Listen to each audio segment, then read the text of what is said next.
il suono classico da Ciarameggia per iniziare Target per quanto riguarda la settimana di Natale, e non poteva essere altrimenti, periodo festoso natalizio, e il suono di questa Ciarameggia che è nella tradizione classica della nostra Sicilia. Insomma, adesso sappiamo che ci sono tanti altri strumenti, tante altre nenie, ci sono anche canzoni di Natale fatte in sound rock, se non ancora più forte, però la Ciarameggia è Ciarameggia.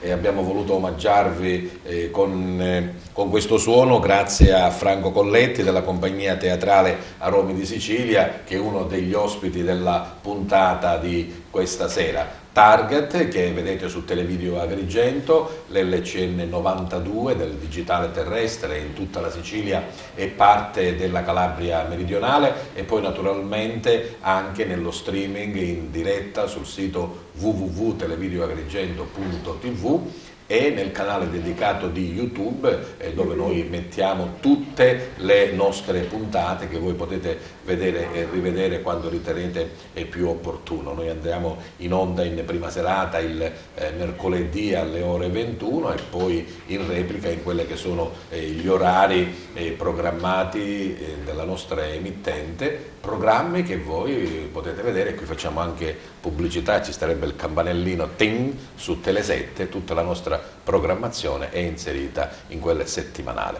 Bene, allora il primo ospite lo avete conosciuto, passo adesso a presentarvi gli ospiti della puntata di oggi. Iniziamo dalla mia sinistra, lui è Giuseppe Barrale, è un volontario dell'AVSI, sezione di Agrigento, e con lui c'è Daniela Lascala, che è la delegata provinciale di AVSI Agrigento. Continuiamo con un gradito ritorno, ormai insomma c'è la sedia con il nome scritto, Enzo Abbate, in qualità di direttore organizzativo dell'Orchestra Filarmonica e Coro Teatro Pirandello. Buonasera. Si continua con un ingegnere di queste nuove tecnologie, le start-up, così si chiamano. Lui è il responsabile tecnico di eSmart, Giuseppe Rizzo. Continuiamo con i nostri ospiti. La scorsa volta abbiamo raccolto la lamentela, ma anche l'appello di un cittadino sulla situazione del cimitero di Pianogatta, dove ci sono alcune bare che attendono sepoltura, e adesso ne parliamo con il concessionario del cimitero Pianogatta, Salvatore Danna. E continuiamo con i nostri ospiti musicali. Il primo ve l'avevo già presentato, Franco Colletti della compagnia teatrale Aromi di Sicilia, in compagnia di Damiano Pagano, il musicista con la sua fisarmonica che vedete lì.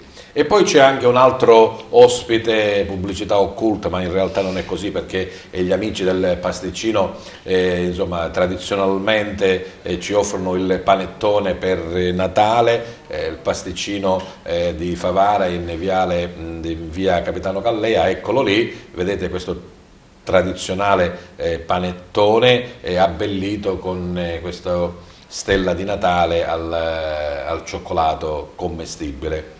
Quello che vedete è falso. No, non è vero, in realtà così. Lo dico per i miei ospiti che magari poi si vogliono innamorare del pasticcino. Lo assaggeremo. Bene, allora, dicevamo atmosfera natalizia introdotta da Ciarameggia. Franco Colletti, insomma, quale miglior suono natalizio se non quello della Ciarameggia, dei pastori, che poi sono stati quelli che per primi hanno dato il benvenuto a Gesù, no? Sì, infatti, come diceva lei, i pastori sono presenti nel presepe, ma sono presenti nella nostra tradizione, perché sono stati loro quelli che hanno appunto dato la notizia, la novella della nascita del bambino. Ma questo strumento è solo prettamente natalizio o non solo? No, da alcuni anni a questa parte lo strumento, la Ciarameggia, viene introdotta pure negli spettacoli di musica popolare, perché mentre prima si pensava che non potesse rendere, ora effettivamente si addice molto alla melodia popolare, folk. Poi c'è anche la sorella che è la cornamusa, insomma, No, magari sì, un po' più elaborata. quella più cugina. cugina, non sorella. Enzo dice che cugina, è la cugina. È la cugina, insomma, lì abbiamo anche poi altri utilizzi nel campo della musica normale. Normale, sì, ma viene utilizzata tantissimo. Ora c'è stata una riscoperta negli ultimi anni di questo strumento, ma a livello mondiale, dico, non soltanto qua dalle nostre parti, perché... Si fa sempre con la pelle? Questa è pelle di capra. Deve essere... Ci sono delle zone che utilizzano la pelle sintetica, ma io credo, non lo so, non le ho mai suonate quelle, credo che questa come suono renda molto di più.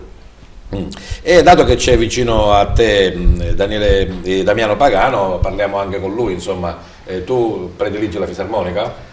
Sì, diciamo, io suono la fisarmonica, che come diciamo generazione sonora non è tanto lontana dalla ciaramella, perché si parla sempre di ance singole vibranti. Lui c'ha la sacca di pelle, io c'ho il mantice di cartone, ahimè, materiale un pochettino più umile, però diciamo assieme fanno una bella accoppiata, ecco, esce fuori una bella armonia, magari dopo facciamo sentire uno strumentale. Sono compatibili, ecco. Sì. Dopo magari facciamo uno strumentale ciaramella, fisarmonica. Bene, poi parleremo anche dei vostri impegni teatrali in prossimità del Natale e non solo. E a proposito di impegni di Natale, noi l'altra volta abbiamo un po' tenuto a battesimo l'Orchestra Filarmonica e il Coro del Teatro Pirandello, che prende le sue origini da una grandissima composizione dell'ensemble del maestro Cusumano. Sì. Enzo, da quel momento adesso che cosa è successo? Beh, sono successe tante cose, dall'ultima intervista che tu mi hai fatto. Sono successe tante cose. Intanto c'è da dire che l'orchestra, grazie al grande talento del maestro Cusumano e della maestra Deborah Randazzo, abbiamo creato il coro di voci bianche, 50 bambini che si esibiranno con l'orchestra il giorno 1, il concerto di Capodanno al Teatro Pirandello, e quindi ci sarà questo coro di bambini che si esibirà con l'orchestra filarmonica e con il coro degli adulti, quindi sarà uno spettacolo ancora più ricco, più bello, ma principalmente grande emozione. E poi soprattutto che prende il nome dal grande Teatro Pirandello. Quello sicuramente, perché l'orchestra filarmonica ovviamente io credo che sia un valore aggiunto per il teatro, perché il teatro così si completa, quindi non solo la parte diciamo della prosa, ma chiaramente anche la parte orchestrale, e con quello che abbiamo in programma per quanto riguarda il prossimo anno ne parleremo come attività. Era solo così per introdurre i nostri ospiti. Ingegnere Rizzo, ma questa e-tecnologia, questa e-smart, queste start-up si sposano con la pelle di capra della ciaramella? Ma se pensiamo che alla fine la tecnologia è uno strumento che può aiutare anche le tradizionali forme d'arte, di cultura, del lavoro, allora probabilmente sì, nel senso che magari dietro a uno strumento tradizionale ci può anche essere un qualche miglioramento, certo, per un'ingegnerizzazione con qualche software moderno, però probabilmente no, perché magari è perfetta già così com'è, non c'è bisogno. In altri campi invece è necessario evolversi per cercare di fare sempre meglio e migliorare quello che si è fatto nel passato. La tecnologia ci aiuta senz'altro, anche queste nuove terminologie, no?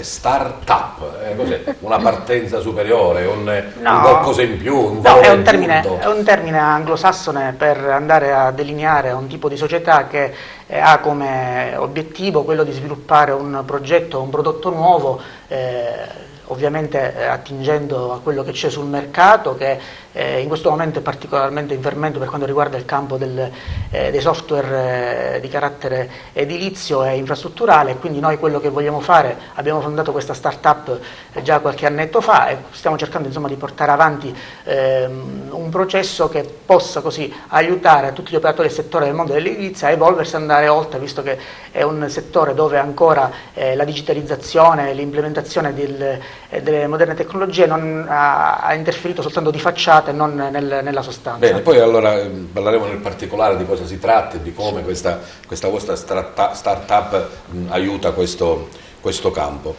Parlavamo di Natale è senz'altro solidarietà, forse è anche un modo di dire, no? Che a Natale siamo tutti più buoni, anche se Papa Francesco diceva che il Natale deve essere ogni giorno, però insomma noi siamo umani, siamo un po' più predisposti.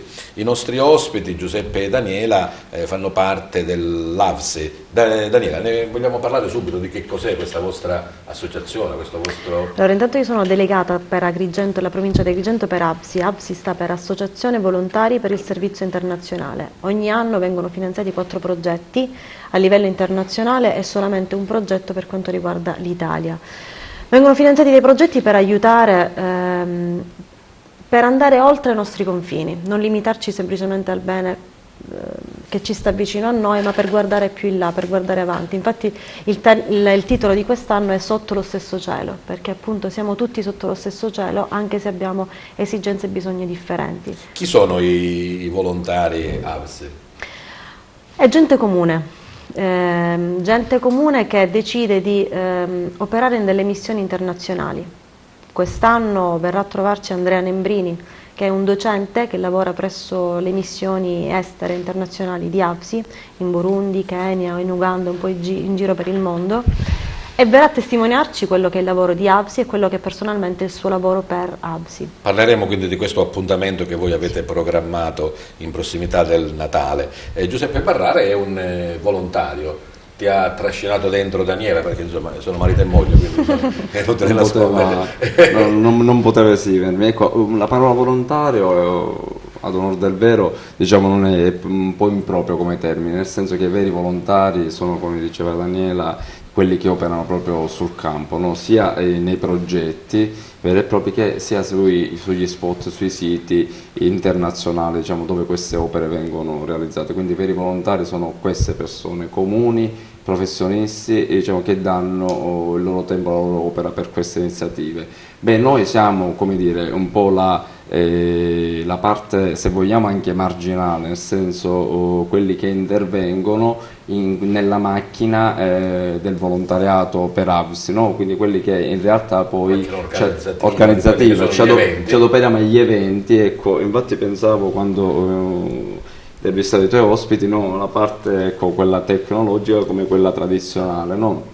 Pensavo ad AVSI, pensavo al Natale che hai detto tu, no? Si è parlato dell'avvento e del bambino, ecco, per noi è un avvenimento, l'iniziativa di AVSI è un avvenimento, qualcosa che sta accadendo in Agrigento, che accade in questo periodo particolare dell'anno per noi, e vogliamo dare fiato e visibilità ad un momento così per quello che può, insomma, importante. Quindi lo diamo un po' le proprie capacità. No, ma io mi faccio come dire, portavoce, infatti parlo al plurale perché siamo tanti quelli che abbiamo dato e daremo una mano per questa iniziativa. Bene, parleremo dell'iniziativa in particolare e adesso conosciamo Salvatore Lanni. In realtà lo abbiamo conosciuto, è stato ospite di Target e TVA in altre occasioni, l'abbiamo tirato in ballo per questo problema che da qualche settimana, insomma, succede a Pianogatta, dell'impossibilità di seppellire alcuni defunti.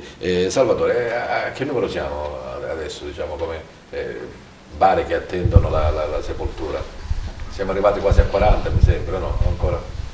Purtroppo oltre 30, 34, 35, diciamo, qualcuna viene sistemata raramente, ma ogni settimana se ne aggiungono altre.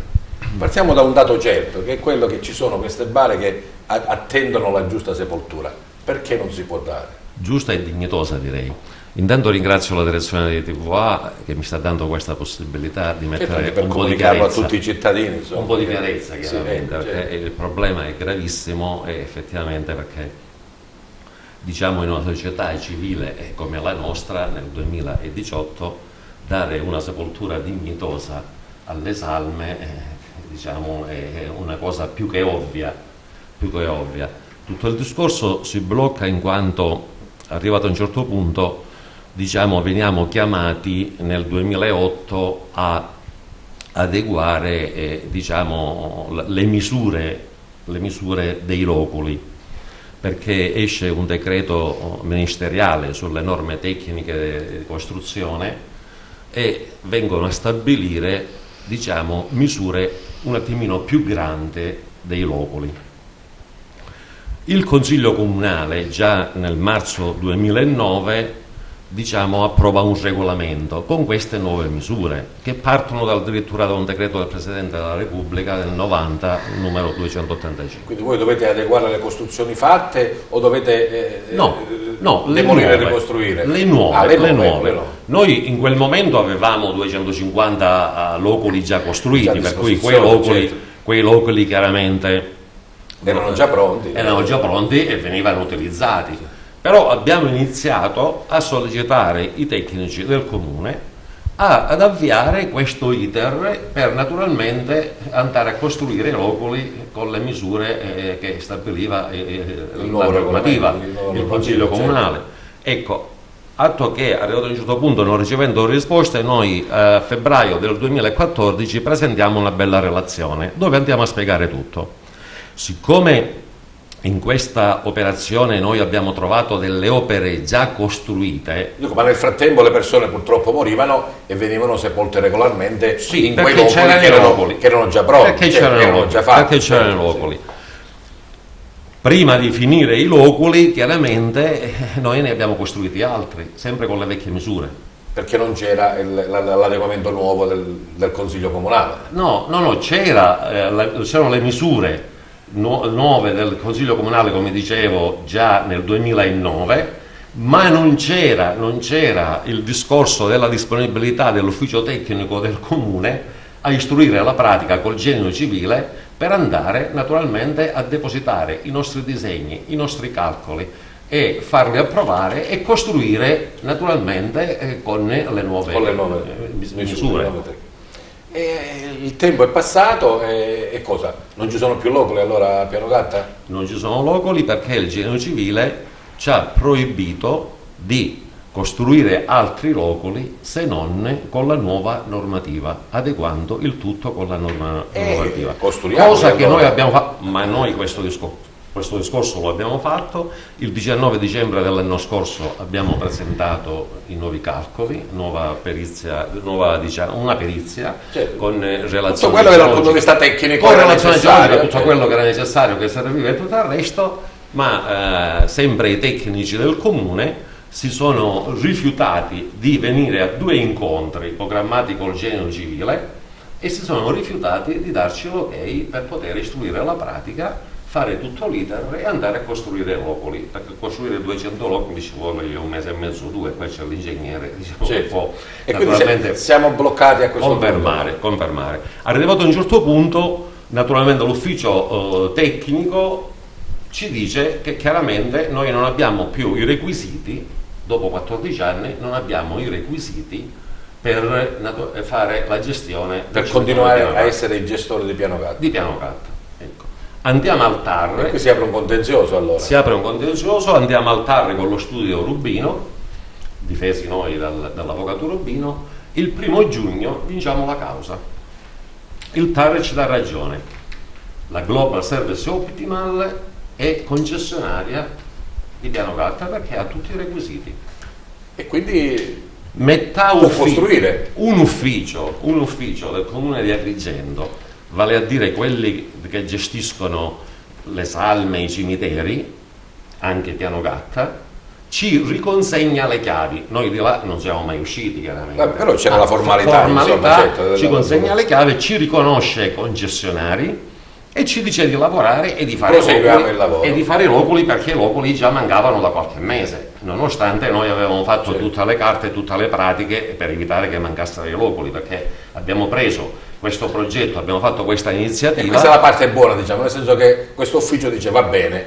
Sì. E cos'è che l'ingranaggio dove si L'ingranaggio si ferma nell'ufficio tecnico, l'ingegnere capo non risponde a 3 inviti che abbiamo fatto noi, sempre con gli avvocati, di istituire un tavolo tecnico per affrontare e risolvere tutte le problematiche della pratica, delle carte, di tutta la documentazione che serve, degli incontri con il genio civile. E quindi la costruzione è bloccata? la costruzione è bloccata, è ferma e non ci fanno andare avanti. Come avete capito, insomma, abbiamo dedicato qualche minuto in più rispetto ai normali tempi di target, perché capite, insomma, che è una situazione veramente grave. Gravissima. So che anche, diciamo, spontaneamente alcuni cittadini, una specie di comitato, insomma, si sono rivolti anche al prefetto, alle altre istituzioni, per dire cerchiamo di sbloccare, no? Cioè, vediamo un po' come si deve fare. Se la società può costruire, costruisca e dia i loculi; se non può costruire, ci pensi qualche altro. O no, Salvatore? Abbiamo scritto non solo al prefetto, a noi diverse volte, abbiamo segnalato il tutto alla Procura della Repubblica di Agrigento e alla Procura della Corte dei Conti di Palermo. Beh, poi ti darò ancora un altro po' spazio per vedere un po' se ci può essere una prospettiva di sblocco di questa situazione purtroppo incresciosa. Ritorniamo ad Enzo Abate. Dicevamo questa magnifica struttura del Teatro Pirandello, che si arricchisce dell'orchestra filarmonica e del coro, già ha ricevuto applausi, perché insomma le esibizioni sono state apprezzatissime. Sì, infatti fra l'altro l'orchestra ha vinto il primo premio al concorso indetto dal Teatro Pirandello, Un teatro per tutti, a maggio, quindi è arrivata ex aequo con una compagnia di prosa. L'orchestra chiaramente è nota perché l'orchestra Demetra del maestro Cosumano ha già fatto diversi spettacoli in passato, qua ad Agrigento e poi anche fuori. È innegabile che una filarmonica, come dicevo poco fa, composta da 50 elementi in tutte le sezioni e più il coro, arricchisce quella che è l'attività e la vita di un teatro. Quindi non solo prosa ma anche musica, con i programmi che abbiamo a partire dal prossimo mese, quindi dall'inizio del 2019. Quindi diciamo che il concerto di Capodanno ormai sì, è una tradizione. Un forse magari noi stiamo vedendo che cosa è. Sì, questa è la locandina, insomma, della locandina e della brochure che poi verrà distribuita in sala. È una tradizione. Siamo abituati. E la cosa bella è proprio che quest'anno la organizziamo con l'orchestra e il coro della fondazione e con il coro delle Voci Bianche. Ma poi non è solo il concerto in sé per sé, perché all'interno del concerto, perché sarà uno spettacolo molto bello e molto vario, perché all'interno poi insomma ci saranno tante sorprese, poi c'è la diretta con TVA, quindi una diretta televisiva. Sarà uno spettacolo molto ricco. Non solo Vienna, quindi c'è la no, Vienna, tanto di cappello, insomma, per il tanto di cappello, anche noi ma anche contribuiamo, noi, insomma. Ma in effetti adesso possiamo dire quindi che il Teatro Pirandello è alla stessa stregua dei grossi teatri d'Italia, perché tutti i teatri d'Italia fanno non solo prosa, i grossi teatri, ma anche hanno la parte orchestrale, quindi l'orchestra filarmonica. Quindi anche noi adesso ci possiamo fregiare di questo particolare pregio. Ci fa veramente piacere, sono convinto che insomma i posti andranno a ruba. Devo dirti che allora stamattina abbiamo aperto il botteghino lì al teatro e già all'una i posti erano rimasti molto pochi. Certo, sì. Il teatro non è grosso, ma il teatro ha solo 580 posti. Se tu togli un po' quei normali posti che magari vengono un po' presi da coloro i quali hanno sì, a parte la rappresentanza, ma anche da quelli che hanno dagli abbonati. Dagli abbonati, e quindi certo, che hanno la prelazione gli abbonati. Certamente. Quindi poi ci sono chiaramente i posti riservati ma paganti, sia ben chiaro. Quest'anno fra l'altro il concerto ha un prezzo di ingresso diciamo veramente proprio popolare, bassissimo, appena 12 euro, quindi insomma... Quindi gli orchestrali, 50 orchestrali, 40 coristi, il coro dei bambini, che chiaramente tutti i parenti che verranno a vedere... Tutti paganti. Tutti paganti. Sì, tu lo sai, da noi c'è l'abitudine, la tendenza al biglietto omaggio. Ecco, dobbiamo toglierla questa, dobbiamo far diventare una richiesta che non deve essere per nulla fatta. Ecco. Bene. E a proposito di musica, poco fa abbiamo ascoltato... la ciaramedda di Franco Colletti, questo strumento che si perde nella notte dei tempi. Franco Colletti è anche componente della compagnia teatrale Aromi di Sicilia. Ce ne vuoi parlare un po', Franco? Sì, la compagnia Aromi di Sicilia nasce nel 1993 da un'idea avuta così discutendo fra alcuni amici. e da allora siamo presenti sul territorio. Noi nasciamo come compagnia teatrale, però poi nel tempo, avendo molti elementi all'interno della compagnia che sono strumenti vari, chitarre, mandolini, è nata pure la sezione, io la chiamo la sezione musicale, quella che all'inizio doveva servire soltanto per divertirci nelle cosiddette mangiate che facciamo subito dopo le prove. Il teatro è la base principale, dicevo, noi portiamo in giro le tradizioni popolari. Certo, chiamando Via Roma di Sicilia quasi il d'obbligo, insomma. Sì, no? sì. Abbiamo avuto il grandissimo piacere e onore di aver ricevuto da parte del Presidente della Repubblica Napolitano, quando era Presidente, di associazione di interesse nazionale per la ricerca e la divulgazione della musica e del teatro popolare in Italia. Quindi, insomma, è una cosa che a noi inorgoglisce. Ma la nostra peculiarità... La rappresentazione che la senti più nel cuore, sono tutte belle, quando uno fa una cosa, sono come i figli, piacciono tutti, però magari qualcuno ce n'ha una che... Sì, noi ne abbiamo fatte e ne facciamo in giro, devo dire, in quasi tutta la Sicilia. Abbiamo avuto questa grandissima fortuna di entrare pure nei teatri in alcune parti della Sicilia. Quest'anno stiamo girando con lo spettacolo Annata Ricca, ma devo dire che lo spettacolo che più mi è rimasto ed è ancora mio. Continua con Massaro Contenti? Annata Ricca, Massaro Contenti, sì, di Rino Martoglio. Sì. Mi ricordavo bene allora. Sì, questo. Lo spettacolo che sento più mio è La Baronessa dei Carini. La Baronessa dei Carini che abbiamo portato in giro per 3 stagioni. Devo dire che è uno spettacolo che ti prende.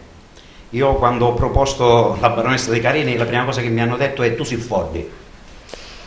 Non ci può stare. Tu sei fuori. Ce l'hai, lo fissicchi del folle. Sì, ogni tanto mi vedo con l'occhio così e mi dicono: tu sei fuori. Ma io ho proposto La Baronessa dei Carini perché mi ero esposto con il grandissimo Tony Cucchiara, chiedendo l'autorizzazione a poter mettere in scena, La Baronessa dei Carini, però non nella sua versione originale. Basandoci sul suo copione abbiamo creato un testo nostro con la presenza del cantastorie là sopra, con i pannelli del cantastorie, una cosa molto particolare, e devo dire che questa particolarità è stata apprezzata. La possiamo vedere in queste occasioni? In queste occasioni no, in questa occasione abbiamo Annata Ricca in giro, Massaro Contenti, e lo spettacolo di Natale, la novena che portiamo in giro mi pare giusto. verso la notte santa. Damiano, invece tu cosa fai in questo Natale? Diciamo che intanto con Franco Colletti faccio parte anche della parte musicale, ecco, quindi ho iniziato con La Baronessa di Carini del grandissimo Tony Cucchiara. Però diciamo, restando in tema, io faccio parte anche di un'altra compagnia che da 5 anni, sempre di Tony Cucchiara, portiamo in scena Il Pipino e il Breve, che è l'opera diciamo forse più conosciuta e che ha avuto più successo in tutte le parti del mondo del grandissimo Tony. La portiamo in scena con la compagnia Centro Cultura Mediterranea diretta da Franco Sodano. Poi fa parte anche della compagnia il grandissimo Pippo Crapanzano, che riveste il ruolo di Pipino, e le coreografie sono curate da Dino Romano. E a tal proposito volevo invitare i telespettatori, diciamo, giorno 26, quindi per Santo Stefano, faremo una rappresentazione al Palacongressi nell'ambito della manifestazione Natale in Tempo, diciamo. Quindi portiamo in scena Il Pipino al Breve al Palacongressi il 26 come dicembre. Come ti sei fatta la pubblicità, insomma? Sì, è d'obbligo. No, ma devi pagare pegno, devi pagare pegno, nel senso che almeno un paio di minuti di musica ce la dovete dedicare ancora tu e faremo un altro intervento, e poi anche in chiusura, se ce lo permettete, faremo anche un canto natalizio. Prepariamo questo allora. Sì. Un duo fisarmonica Ciaramella ci sta? Con piacere. Franco, che dici? Che dico? Sì. Va bene, ci sta. Che cosa facciamo?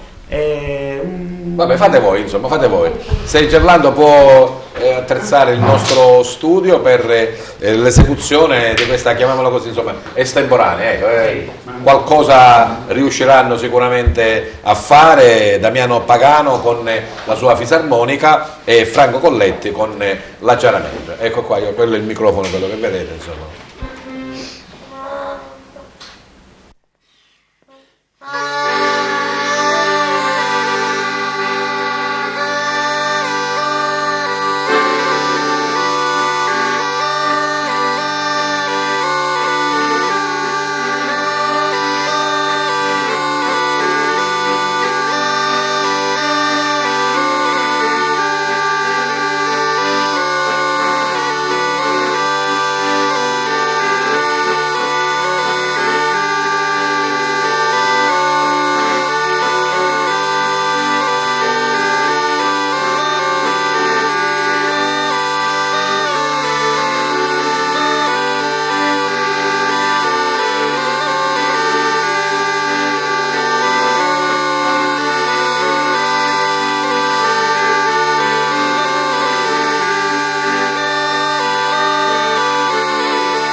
questo suono natalizio a Damiano Pagano, la sua fisarmonica, e a Franco Colletti, la sua ciarameggia. Target è bello anche per questo, perché riesce ad abbinare, a far convivere e a far camminare a braccetto la tradizione classica della ciarameggia con l'innovazione della start-up di eSmart. Ingegnere Rizzo, dicevamo che le nuove tecnologie permettono di fare dei progetti più sicuri, delle realizzazioni insomma, che abbiano tutti quei crismi che le normative, ma anche le esigenze del pubblico e del privato insomma, richiedono, no? Sì, infatti di questo ci occupiamo noi. Abbiamo intercettato, stiamo cercando di intercettare tutte le tecnologie che sono disponibili sul mercato per fonderle assieme in una piattaforma condivisa che possa servire come guida per tutti gli addetti del settore, non soltanto, anche tutti eventuali attori che possono essere interessati direttamente o indirettamente alla realizzazione di un'opera pubblica o privata. Quindi passando sempre dal principio dell'organizzazione come fondamento per cercare di realizzare un qualcosa fatto bene, quindi partendo da un sistema qualità che deve gestire tutti questi vari aspetti, cosa abbiamo fatto noi? Cosa stiamo facendo? Stiamo inserendo un nuovo tipologia di software che si chiama con l'acronimo BIM, che sarebbe il Building Information Modeling, con altre tecnologie moderne che sono la blockchain, il tutto che sostanzialmente viene poi reso usufruibile a tutti i soggetti interessati attraverso un server cloud, una piattaforma. Ma cos'è il computer che lavora a posto nostro? No, ci sono sempre tanti soggetti che lavorano, proprio perché sono tanti soggetti che lavorano devono essere integrati. Queste tecnologie servono sostanzialmente a questi soggetti per passare dai classici disegnini che molti non operatori del settore ritengono i progetti a qualcosa che possa essere davvero utile e usufruibile anche a soggetti che abitualmente non hanno dimestichezza con questo genere di mondo e di approccio. Nel software le cose sono inserite anche le normative, le varie leggi, insomma, il nostro software parte appunto come guida per cercare di seguire la normativa passo dopo passo. E quindi noi che cosa facciamo? Oltre a fornire questa guida agli operatori del settore, cerchiamo di implementare nel sistema queste moderne tecnologie come il BIM per evolvere l'attuale modo di fare progettazione, che è un po' tradizionale, basato su questi disegni che poi non consentono di evitare magari qualche fase di progettazione che può portare a degli errori. Questo è diretto ai suoi colleghi ingegneri, agli architetti, alle imprese? È diretto a tutti questi operatori del settore, alle pubbliche amministrazioni, ai committenti privati, ma un po' a tutta la collettività, perché nel momento in cui si cerca di evolvere con questi strumenti informatici la produzione della progettazione, della realizzazione, si cerca di spendere nel miglior modo possibile sia i soldi dei committenti privati che della collettività. Il lavoro che c'è alla base naturalmente è di grande tecnologia, e sappiamo che insomma l'evoluzione praticamente cammina di pari passo, no? Nel senso che tu oggi fai un programma e già domani lo devi adattare. Sì, soprattutto con le normative che vanno camminando, si evolvono, ma queste sono problematiche che si risolvono. Qua stiamo parlando dal punto di vista progettuale di un momento epocale, che è simile a quando si è passati dal disegno su carta al disegno su computer con i classici CAD 2D o 3D. Adesso con i software BIM noi non parliamo più di disegno, parliamo di modello. Io mi ricordo mio cugino che aveva un tavolo grande con le squadrette, e iniziava a fare. Poi c'era il tridimensionale nel computer che ti faceva girare il tridimensionale però era un tridimensionale statico, non era un tridimensionale parametrico come quello che adesso si può andare ad implementare utilizzando un software BIM. perché si va oltre il semplice dato geometrico o dimensionale. Noi possiamo caricare in questo modello, non è più un progetto, diventa un modello dove si possono caricare tutta una serie di informazioni, anche di carattere energetico, costruttivo, di durabilità nel tempo, di manutenzione, tutti elementi che servono per guardare l'opera sia già in fase di progettazione ma anche in fase di realizzazione nel suo intero ciclo di vita, per pensare poi alla gestione, alla manutenzione, per evitare che poi possano insorgere dei problemi in un secondo momento, perché in questo momento la gestione dell'opera pubblica ancora non si è ben capito che è una responsabilità per gli enti o la stessa gestione di una casa non è fino a se stessa, cioè nel senso che nel momento in cui si realizza non si è finito, è l'inizio poi della gestione, della manutenzione di quell'opera. Non finisce con la costruzione naturalmente. No, e quindi con questo programma che cosa possiamo andare a fare noi? Possiamo andare a stabilire quale, quando, in quale momento è opportuno intervenire per riuscire a garantire il livello di prestazione che è stato previsto in sede di progettazione e realizzazione. Certo, magari insomma, abbiamo già capito il concetto, ma poi gli addetti ai lavori già sappiamo bene di che cosa si parla, quali sono gli approcci, ma soprattutto i benefici che ne derivano. Certo, benefici di carattere economico, perché andando a programmare le cose per tempo, avendo uno strumento che ti consente di programmare ogni aspetto nel momento opportuno, noi riusciamo a gestire nella maniera più adeguata i costi che se poi invece non dovessero essere nel momento opportuno considerati, poi invece diventano di difficile contenimento. Bene, mi fa piacere queste nuove tecnologie, io sono un pochettino più vintage, no? Nel senso che se vuole andiamo più nel dettaglio, però non so fino a che punto poi può essere compreso come funziona esattamente questo programma e come poi la piattaforma riesce poi a integrarlo per offrire un servizio a 360 gradi. Certo, ma sicuramente chi è interessato insomma, ha già avuto la curiosità di sentire e magari di approfondire. E ritorniamo all'AVSI, questo progetto che è anche ad Agrigento, sotto lo stesso cielo. Dove saremo, Daniela? Saremo presso Casa San Filippo, domani sera 20 dicembre alle 19:30 inizierà un concerto di beneficenza. Quest'anno... Sì, se mantieni ferma la locandina c'è già l'anno che riesce anche quest'anno grazie.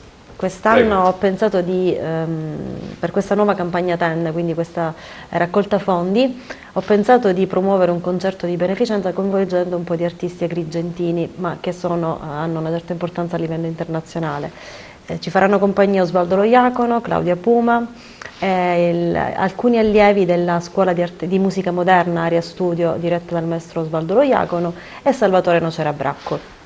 Interverranno durante questa serata, questo concerto, all'interno del quale verranno esplicati i 4 progetti finanziati quest'anno, che saranno in Siria per quanto riguarda gli ospedali aperti per assicurare cure ai siriani poveri, poi avremo in Brasile per l'accoglienza di migranti venezuelani, poi in Italia ci sarà un progetto di una casa allargata per accogliere nelle ore diurne i ragazzi bisognosi di attenzioni, che magari hanno delle vite un po' particolari, ma allo stesso tempo andare presso le case di gente, tra virgolette, con dei problemi da affrontare, quindi aiutarli in questo loro percorso quotidiano. Generico lo chiamiamo. Esattamente.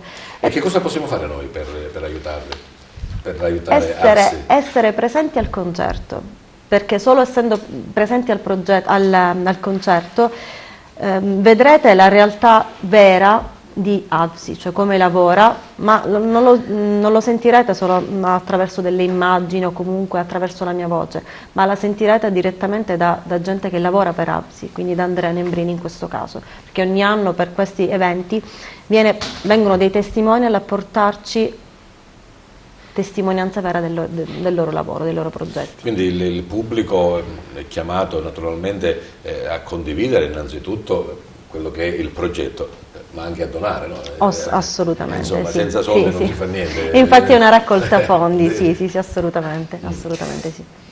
Poco fa Giuseppe Barralle parlava di piccolo contributo, di piccolo tassello, non voleva fregiarsi del titolo di volontario, insomma, ma chi contribuisce a fare anche la minima cosa, in secondo a quelle che sono le sue potenzialità e soprattutto il suo spirito collaborativo, insomma, perché no, non chiamarlo volontario? Sì, no. Che cosa farai il giorno 20 tu, insomma, dai? Io farò il tipo per mia moglie. No, davvero, cioè saremo là, come dicevi bene tu, piccole gocce, a dare una mano per tutto quello, diciamo, che si è organizzato nella serata, nella fattispecie. Poi ovviamente, come dire, noi siamo i volontari del cuore, nel senso che chi si adopera per AVSI sotto qualsiasi sfaccettatura, è gente che fa un'esperienza, no? che magari tocca con mano esigenze particolari, allora ci crede veramente, no? Perché io ho ospitato diversi volontari, diverse associazioni, e quasi tutte, anzi no quasi tutti, Daniela, dicono che è molto più quello che si riceve che quello che si dà. C'è più piacere, più soddisfazione a dare piuttosto che a ricevere. Perché io, per esempio, nell'organizzazione di questi concerti, di questi eventi, è più la fatica che si mette nell'organizzare, però poi quando tu ti rendi conto che negli occhi di chi assiste a quella serata si rende conto del bene che sta facendo, anche un piccolo contributo. E quindi tu ricevi anche? Assolutamente, sì.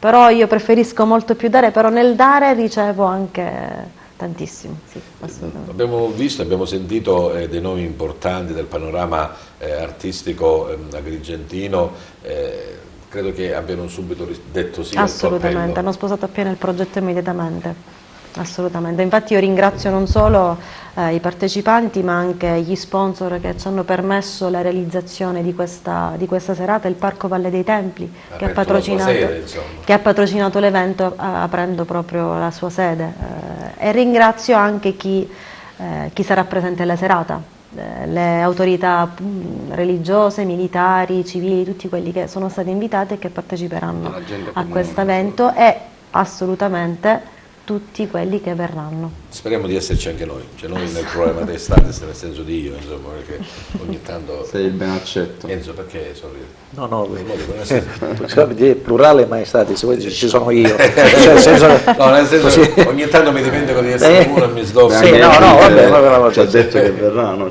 Io spero di essere presente domani. Allora, ritorniamo al cimitero di Pianogatta, parlando con Salvatore Danna, insomma abbiamo un po' così per grandi linee di percorso queste vicissitudini, però Salvatore, il problema si deve risolvere, insomma. Quali azioni pensi che si possono portare avanti o comunque che si stanno portando avanti per cercare di risolvere questa ingresciosa situazione? Il microfono. Il discorso potrebbe essere molto semplice, ma purtroppo non lo è. Intanto devo chiarire che tutte le cose che ho detto prima sono tutte scritte, carta canta, voglio dire, certo, sono tutte... C'è anche un contenzioso ufficiale aperto. È chiaro, quindi... tutte carte che noi abbiamo mandato, ma dico, dopo 5 anni, 6 anni di mandare carte, nessuno ti risponde. Questo è un discorso che non riusciamo a capire. Come redazione giornalistica, scusate ti interrompo, insomma sicuramente prendendo anche quello che è il pensiero del direttore degli editori di TVA, noi abbiamo sentito i cittadini con Alfonso che si lamentava, sentiamo il concessionario, credo che non ci sarà nessuna difficoltà nel sentire anche la parte del comune, insomma i tecnici o parte amministrativa per dire la loro, perché poco fa dicevamo questo, cioè il dato certo è che ci sono 35 bar da seppellire, questo è il dato che nessuno può dire che non è vero, si deve risolvere, vediamo come farlo, Ma io dico, sono disponibile ad andare in qualsiasi incontro, in una tavola rotonda, in tutto ciò che naturalmente si può organizzare. Per me, per risolvere il problema, è giusto organizzarlo. Devo dire però, purtroppo, che c'è un accanimento portato avanti in maniera vessatoria nei nostri confronti, perché l'ingegnere il 15 novembre, dopo che ci aveva detto lavorate verbalmente, chiaramente andate avanti per le altre opere, infatti stiamo costruendo delle cappelle noi, non potendo fare i loculi facciamo le cappelle. Il 15 di novembre ci notifica la risoluzione del contratto. Ci dà 15 giorni per dare un riscontro alla nostra versione e tutto il resto cosa che abbiamo fatto puntualmente, portando tutte le carte che parlavo prima e specificando che per noi non è una risoluzione quella che vuole fare il Comune, dato che il TAR il 1° giugno ci aveva dato ragione, ma è una cessazione che l'ingegnere capo vuole fare, al che per portare avanti questa cessazione ci deve ristorare di quello che chiaramente ci spetta.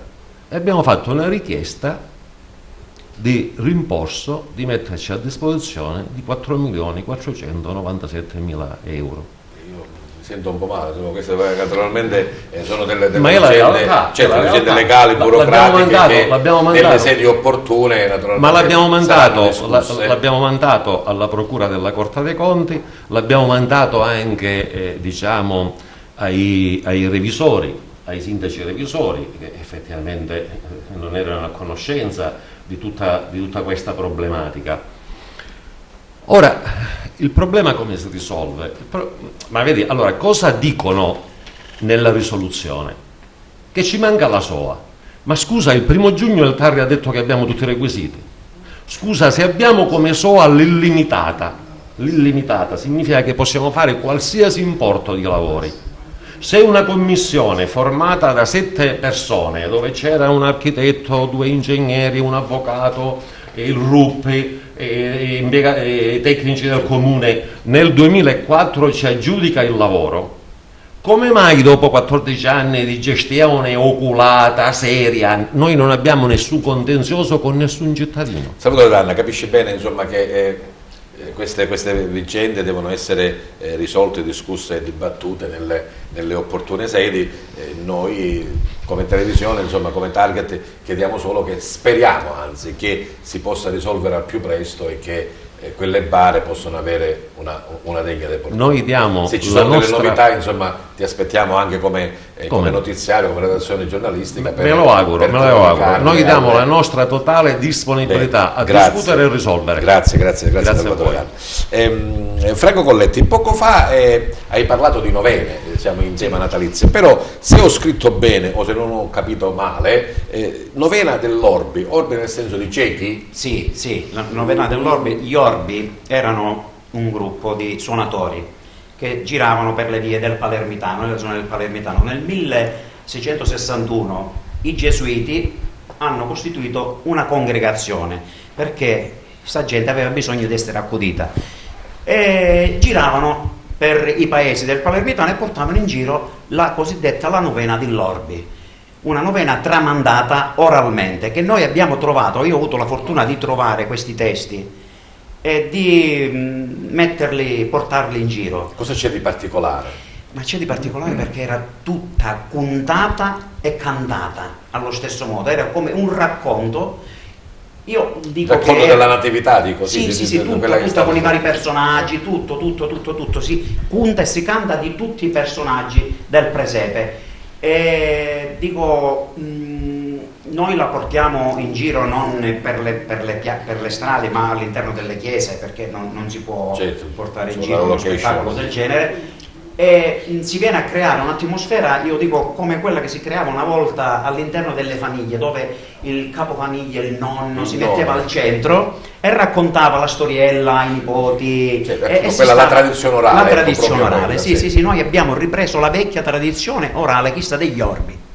Mi fa piacere sentirlo, anche perché, sai, a volte uno rimane forse più ancorato alle cose antiche che alle cose moderne. Cioè, ti restano più dentro, la velocità della vita quotidiana nel nostro periodo certe volte ti fa dimenticare quello che hai fatto un'ora prima, però io quello che ho fatto a 5 anni mentre c'era la novena Casparacogna, non lo sanno loro cos'è la sparacogna, insomma, il cotone, il mandarino mi rimane ancora le cosiddette figureddi, bravo. Che erano tutte addobbate, che sono ancora addobbate. Ho visto che paesi, sono ritornate ci sono addirittura anche le scuole che fanno delle ricerche in questo campo. Sì, devo dire che ultimamente veramente la tradizione musicale è principalmente questa del Natale, perché il Natale, dico, è un periodo particolare e quindi dovremmo essere tutti più buoni, ma ci prende. Sì. Dico, se mi permetti vorrei fare un piccolo appunto. A me? No, in generale, no, così, no, a proposito di novene. Sì. Beh, la tradizione delle novene, in particolar modo, se mi permetti, l'abbiamo ripresa con i Dioscuri, io con i Dioscuri perché io suono la ciarameggia, nel lontano 1978-79 c'era addirittura allora la piccola compagnia, il piccolo teatro pirandelliano, dove aveva una parte recitata. E allora eravamo tutti ragazzi, insomma, figurati che con noi c'era Tommaso Sinatra, quindi il chitarrista, quindi che faceva parte dei Dioscuri, e abbiamo fatto tantissimi anni le novene, addirittura pure a Palermo, quindi se mi permetti credo di avere, come dire, il piacere di poter dire che il ritorno della ciarameggia ad Agrigento, nell'ambito anche dei gruppi folcloristici o quantomeno dei gruppi di compagnia di musica popolare, è un merito che è mio, perché allora si era perso completamente. Ad Agrigento erano rimasti solo gli ultimi 2 ciarameggiari, ed erano uno che si chiamava Lauricella e un altro che era un suo consuocero, e poi chiaramente erano già molto grandi. E poi da lì con Franco Sodano, appassionati sempre di musica popolare e quindi di gruppo, lo andammo a trovare, lui mi costruì questa ciarameggia, mi diede le prime nozioni e da lì poi siamo partiti. Certo, dobbiamo sicuramente dire, tu ne converrai con me, che un ragazzo che ci piace la musica si sceglie la chitarra, non si sceglie la ciarameggia, per scegliere questo strumento particolare ci vuole anche un percorso culturale, di studi. Sicuramente, sì. Ma sì, guarda, io paradossalmente questa passione mi è nata quando ero ragazzino, quando ero piccolino, proprio potevo avere 5 anni, abitavo in via Atenea e c'era un giardino che dava dietro nella via Foderà, e io sentivo il suono di queste ciaramegge e vedevo i bagliori dei fuochi che accendevano, quindi le famose vampe, e per me era una grande emozione, e paradossalmente il fatto mi sia rimasto dentro, ancorato nei miei pensieri, nei miei ricordi, poi da lì è scattata la molla, e quando incontrai anche lì ci fu il merito anche di partecipare al gruppo folcloristico Valle dei Templi, che mi diede anche una grande lezione di vita. Queste cose, come dicevo prima, rimangono dentro. Rimangono dentro, ma deve avere la passione. Di grandi tradizioni, non vorrei qui mettere in imbarazzo Daniela, insomma, ma il nome che porta Daniela, insomma, è un po' pesante, no? Per quanto riguarda la tradizione siciliana. Ne so qualcosa. La Scala, insomma, era uno dei maestri più formati, insomma, del carretto siciliano. Daniela, sì. Come lo ricordi? Ancora quando mi nominano mio nonno, allora è bello perché tutti hanno un buon ricordo di mio nonno e di mia nonna soprattutto, che era una signora Pina. Però lo ricordo benissimo perché comunque ho vissuto tanto tempo con loro, anche nel periodo estivo io mi trasferivo con loro a Comiso, e ancora sento i profumi del legno caldo, del ferro battuto, insomma, sono dei ricordi sempre vivi, perché, come diceva Enzo, come dicevi anche tu, quello che viviamo da piccoli, da bambini, proprio perché lo viviamo con un sapore diverso, ti rimane per tanto tempo dentro e lo ricordi sempre con gioia. Io, se non ricordo male, si era parlato di fare un museo dei carretti siciliani della Scala. Noi abbiamo il museo già. Il nostro museo è a casa dei miei genitori, abbiamo adibito una carretteria e su appuntamento riceviamo chi vuole visitare questa collezione privata. Sì, questo sì. Adesso... Delle vere opere d'arte. Grazie. Bene, siamo quasi arrivati alla fine del nostro appuntamento. C'è qualcosa che non va nella mia voce, e proprio per questo io ripasso il microfono a Damiano e Franco. Poco fa, Damiano, dicevi anche di questo tuo impegno teatrale, lo vogliamo ribadire? Sì, diamo l'appuntamento a tutti il giorno 26 dicembre al Palacongressi, che è ritornato, diciamo, alla fruizione della cittadinanza da con Pipino il Breve di Toni Cucchiara. Diciamo che quest'anno abbiamo fatto già 6 spettacoli, in totale quasi una ventina da 5 anni, perché portiamo avanti questo spettacolo da 5 anni con il grande Franco Sodano. In occasione del Natale, appunto, un appuntamento inedito, però che ci sta per Natale. Inauguriamo questa rassegna di teatro Quindi vi aspettiamo tutti al Palacongressi con Pipino il Breve di Toni Cucchiara, il 26 dicembre alle ore 21. Come dicevo prima, la pubblicità si paga e so che Franco Colletti, oltre a suonare la ciaramedda, mi dicono che ha anche una bella voce come cantante. Mi hanno informato bene, Franco? Ci provo, ogni tanto ci provo, così. Mi piace. Cosa ti diletta? Mi piace cantare la nostra tradizione. Noi facciamo, oltre a questo, portiamo in giro uno spettacolo su Rosa Balistreri, molto particolare pure, che ci ha dato tantissime soddisfazioni. La tradizione orale siciliana, noi andiamo tutto sulla tradizione popolare siciliana e quindi siamo... E a proposito di questo, io devo dirti che ho avuto una bellissima sensazione, impressione che poi si è dimostrata anche concretezza, perché con il centro... Renato Guttuso di Favara e il premio Buttitto organizziamo da 3 anni un festival proprio dedicato alla musica e alla canzone siciliana, dedicato solo alle scuole. Bene, all'inizio forse c'era un po' di titubanza, Enzo, perché sai, le scuole, i ragazzi, con questa musica, cantare in siciliano, la sicilianità, invece devo dirti che è stato un successore.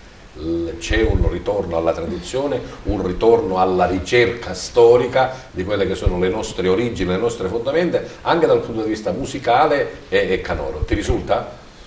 Sì, senz'altro. Dobbiamo anche dire grazie ai professori che riportano indietro i ragazzi nel tempo. Certo.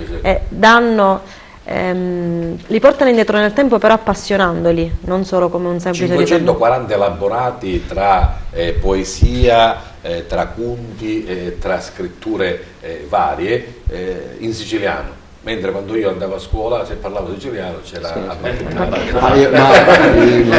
voglio citare, avete parlato di professori, io voglio ricordare, forse è stato un pioniere, no, in questa cosa, no? Mario Scaglia, no? Il professore Scaglia. Sì. Ricordo che noi la narrativa, io insomma non sono così giovane, no?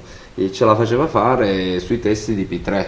Certo. Quindi già in siciliano, quindi sono sempre stati questi educatori, ecco, grandi. Allora, Franco, Damiano, cosa ci fate sentire? È un pezzo dello spettacolo della novena, un canto che viene dalle parti del catanese, è un canto tipico delle zone del catanese. Quindi abbiamo la voce di Franco Colletti, la fisarmonica di Damiano Pagano e il tamburello di Franco. Bene, allora potete conquistare il centro del nostro studio, ancora questo omaggio alla musica, alla tradizione canora siciliana da parte di Damiano Pagano e Franco Colletti. Prego.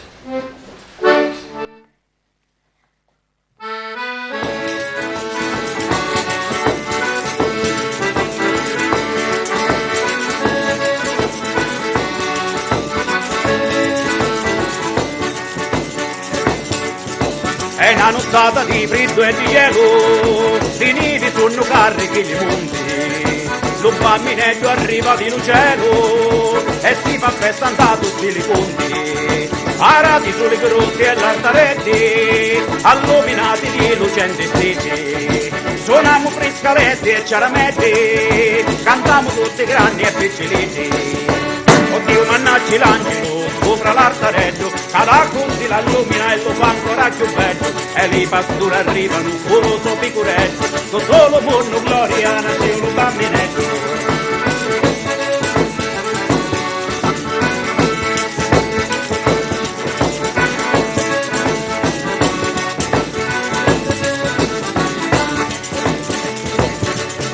Lo zucco di Natale sta fumato, l'allegrizia di Gesù bambino, friamo tutti in cuore più granchiato, quando ne scansa lo malo destino, i tavoli cuffiti a ginocchioni, quando adoriamo lo bambino amato, cantamoci le meglio canzoni, da startareggio tutto illuminato.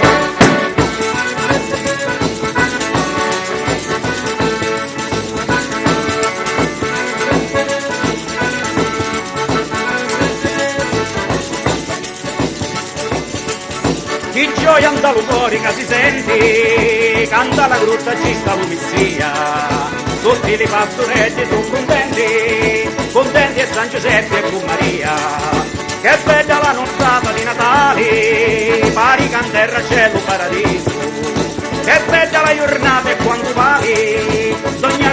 c'è il bambino unito. Oddio mannaggia l'angelo, sopra l'altarello, cada così la illumina e lo fa ancora più bello. E i pastori arrivano con lo suo figurello, sotto lo morno gloria nasce lo bambinello.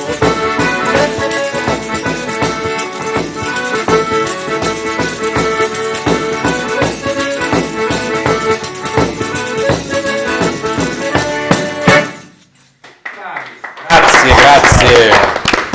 Bene, siamo arrivati alla fine, forse abbiamo un po' trascurato il nostro panettone. Gerlando, me lo fai un altro primo piano per favore?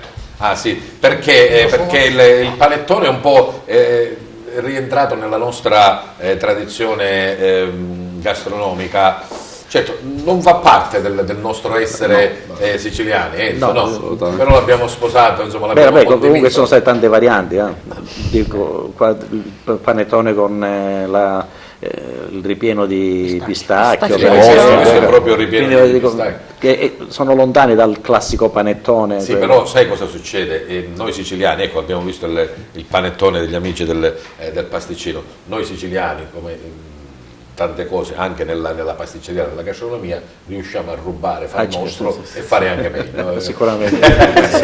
Bene, ok. Grazie al panettone. Allora, siamo arrivati alla fine, quindi passiamo subito ai saluti.